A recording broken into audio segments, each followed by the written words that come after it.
Banyak diketahui salah satu tindakan medik dalam pengobatan penyakit kanker adalah radioterapi. Radioterapi memanfaatkan radiasi neon, ada sinar X, radiasi gamma atau elektron berenergi tinggi yang tujuannya untuk menghancurkan atau mematikan sel kanker tersebut.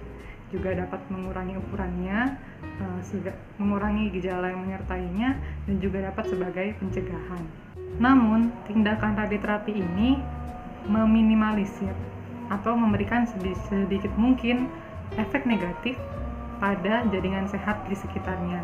Ada pengobatan kanker dengan radiasi ini dapat berupa radiasi eksternal atau terapi, radiasi internal atau brachytherapy, dan juga radiofarmaka.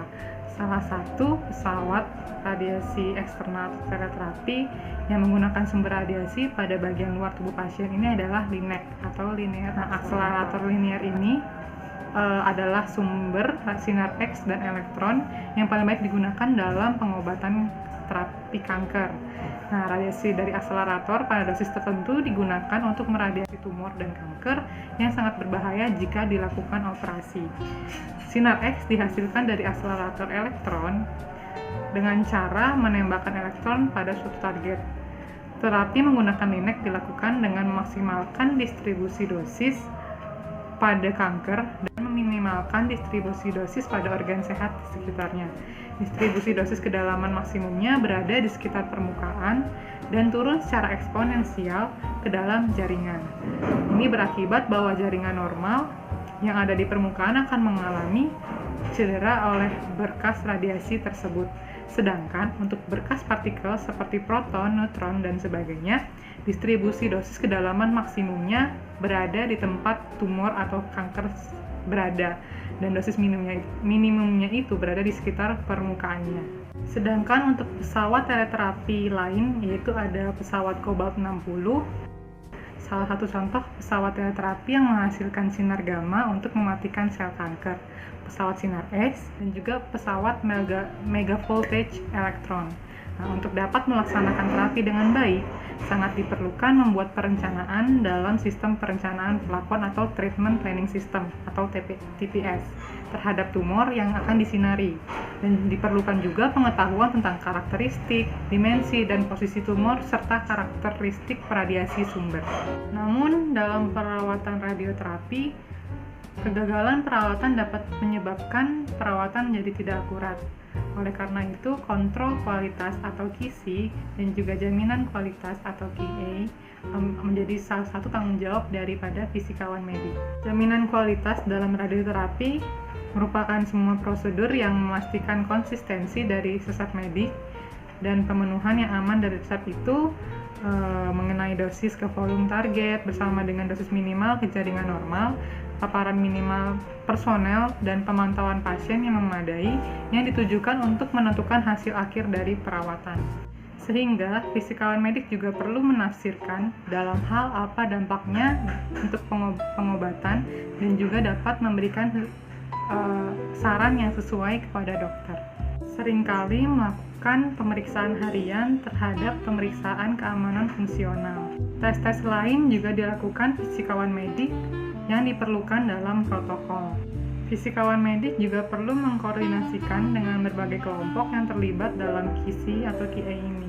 Berikut merupakan salah satu contoh pemeriksaan perawatan harian pada LINEC, meliputi pengujian fungsi pintu ruang perawatan, interlock balok pintu, intercom, dan sistem monitor sirkuit tertutup, dan lampu peringatan radiasi. Pemeriksaan LINEC mencakup keakuratan indikator jarak optik, penghilangan lampu lokalisasi laser, dan indikator ukuran kolimator. Meskipun selama ini banyak penderita kanker menggunakan radioterapi eksternal, tapi ada juga yang lebih cocok dengan metode internal, yaitu sumber radiasi atau radioisotop akan dimasukkan ke dalam tubuh. Teknik ini disebut brachytherapy.